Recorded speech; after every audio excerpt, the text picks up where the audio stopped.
Good morning. स्वागत है आपका आपके अपने YouTube channel the education classes में। दोस्तों, आज की अपनी इस वीडियो में हम बात करेंगे उत्तर प्रदेश के अशासकीय महाविद्यालयों में आने वाली 39 पदों की असिस्टेंट प्रोफेसर वैकेंसी को लेके। इसके पहले भी मैंने इस टॉपिक पे कई सारी वीडियोस बनाई हैं, पीडीएफ को लेके, प्रिपरेशन को लेके, तो आप प्लेलिस्ट में जाके उन वीडियो को देख सकते हैं। तो ये जो 39 पदों का अधियाचन है, इस पर एक नया अपडेट आया है यूपीएचईएससी की तरफ से या उच्चतर शिक्षा सेवा आयोग की तरफ से। तो आइए ज़्यादा बात ना करते हुए जानते हैं इस 39 पदों का जो नया अपडेट है वो क्या आया हुआ है। जैसा कि आप देख रहे होंगे स्क्रीन पर एक न्यूज़पेपर की कटिंग है, तो उसमें ये साफ साफ कहा गया है कि वो प्रदेश के सहायता प्राप्त डिग्री कॉलेजों में असिस्टेंट प्रोफेसर के 39 पदों की चयन प्रक्रिया का जो प्रोसेस है वो शुरू कर दिया गया है। शिक्षा निदेशालय जो है इस क्षेत्र में जो है कार्य कर रहा है, और साथ ही साथ में उसने आयोग की से कहीं ना कहीं क्या इसमें अनुमति मांगी है। आगे बढ़ते हैं। सभी क्षेत्रीय उच्च शिक्षा अधिकारियों को पत्र भेजकर सत्यापित रिक्त पदों के विवरण का निर्धारित प्रारूप मंगवाए गए। यानी जो रीजनल एजुकेशनल ऑफिसर होते हैं, जो क्षेत्रीय शिक्षा अधिकारी हैं, उनके पास में जो प्रपोजल है, निर्धारित प्रारूप है इस वैकेंसीज को लेके कि उनके क्षेत्र में जो भी उत्तर प्रदेश के अशासकीय महाविद्यालय एडेड डिग्री कॉलेज हैं उन पे कितने पद रिक्त हैं, उनका प्रारूप पर कहीं ना कहीं ये मांगा है। आगे बढ़ते हैं। यह 39 पद 43 विषयों के, ये इंपॉर्टेंट पॉइंट निकल के आया है इसमें कि यहाँ ये क्लियर हो गया कि लगभग 43 विषयों पर 43 सब्जेक्ट पर ये 3900 पद निकल कर आएंगे। क्योंकि इसके पहले जो एडवर्टाइजमेंट 47 हुआ था उसमें जो पदों की संख्या थी वो 1150 थी, और उसमें कितने विषय शामिल थे, उसमें विषय शामिल थे 1150 पद थे, और उसमें जो विषय थे वो 35 थे। और इस विषय में निकल के आया 39 पद के 43 विषयों के हैं। प्रदेश भर में रिक्त पदों के प्रदेश भर के मिले रिक्त पदों का सत्यापन करवाने के बाद शिक्षा निदेशालय ने फरवरी के पहले सप्ताह में शासन को रिक्त पदों का ब्यौरा भेजते हुए उच्चतर शिक्षा सेवा आयोग को अधियाचन भेजने की अनुमति मांगी गई थी। यानी जो आयोग है, इस आयोग के द्वारा फरवरी में ही क्या मांगा गया था, कहीं ना कहीं अप्रूवल के लिए लेटर पहुंचाया गया था। आगे बढ़ते हैं।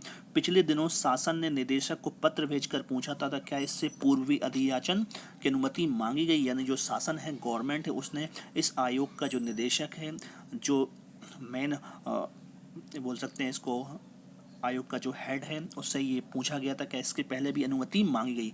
तो मैं बता दूं इससे पहले आयोग के द्वारा 3 बार गवर्नमेंट से अनुमति मांगी जा चुकी है। आगे बढ़ते हैं। जवाब में निदेशालय ने शासन को लिखकर भेजा है कि शासन स्तर पर नए आयोग के गठन की प्रक्रिया प्रचलित है, इसलिए यह अनुमति मांगी जा रही। अनुमति हो तो भर्ती प्रक्रिया शुरू करने के लिए अधियाचन आयोग को भी दी। यानी जो आयोग ने जो गवर्नमेंट से ये कहा है कि एक नया आयोग बनाया जा रहा है जो प्राथमिक स्तर, माध्यमिक स्तर और उच्च स्तर के शिक्षकों की परीक्षाओं को कहीं ना कहीं कंडक्ट कराएगा। तो इस आयोग ने कहा है कि जब तक ये आयोग का गठन नहीं हो जाता तो इसे अप्रूवल प्रदान कर दी जाए, ताकि जो उच्चतर शिक्षा सेवा आयोग है इस भर्ती को शुरुआत कर सके। आगे बढ़ते हैं। इसी बीच निदेशालय ने प्रदेश के सभी क्षेत्रीय उच्च शिक्षा अधिकारियों को पत्र लिखकर सभी सत्यापित 3900 रिक्त पदों का ब्यौरा निर्धारित प्रारूप पर देने को कहा गया। यानी जो क्षेत्रीय शिक्षा अधिकारी को, जैसे कि बताया कि जो रीजनल एजुकेशनल ऑफिसर हैं, उनको ये बात बोली गई कि निर्धारित प्रारूप पर अपने क्षेत्र विशेष में मौजूद जो भी एडेड कॉलेज हैं, जो हम लोग के अशासकीय महाविद्यालय हैं, जो सेमी गवर्नमेंट जिसको बोल सकते हैं, उन महाविद्यालयों में रिक्त पदों का ब्यौरा निर्धारित प्रारूप पर भेज दिया जाए। आयोग को भर्ती प्रक्रिया शुरू करने के लिए अधियाचन इसी प्रारूप पर भेजा जाता है। यानी आयोग को जो भर्ती प्रक्रिया जब आयोग शुरू करता है तो उसे इसी प्रारूप पर पदों के बारे में जानकारी होना नहीं चाहिए। निदेशक डॉक्टर वंदना शर्मा ने बताया कि प्रक्रिया तेजी से चल रही है। इसके पहले मैंने वीडियो बताया हुआ था कि इस 3900 पदों का जो अधियाचन, 3900 पदों की जो वैकेंसी है उस पर काम बहुत बड़े स्तर से चल रहा है। और मैंने जो एक एवरेज आपको टाइमिंग बताई हुई थी पिछले वीडियो में कि अगस्त लास्ट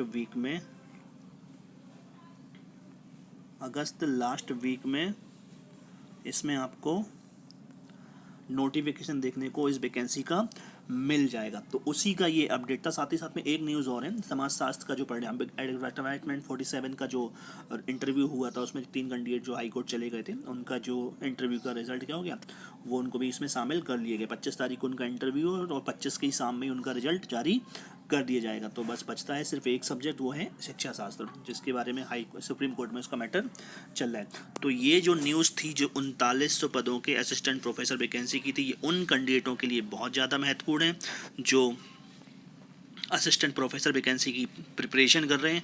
आप ये मान के चलिए कि अगस्त 2020 की लास्ट वीक तक ऑफिशियल नोटिफिकेशन आने के 99% चांस हैं। तो लगभग हम लोगों का जून ख़त्म पे ही आ गया, जुलाई और अगस्त 2 महीने के अंदर इसका हम लोगों को ऑफिशियल नोटिफिकेशन देखने को मिल जाएगा। तो अपनी प्रिपरेशन को और बेहतर से बेहतर करना प्रारंभ करें।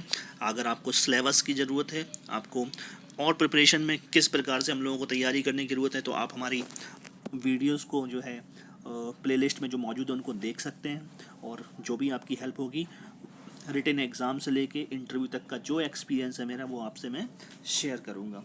तो वीडियो को लाइक करिए, कमेंट करिए, शेयर करिए, और जो जिसने भी चैनल पे पहली बार आए उस चैनल को सब्सक्राइब करें और बेल आइकन को प्रेस करें, ताकि आने वाली इसी प्रकार की वीडियो की नोटिफिकेशन या उच्चतर शिक्षा सेवा आयोग से संबंधित जो भी अपडेट है वो टाइम टू टाइम आपको मिलता रहे। तो तब तक के लिए thank you and have a nice day.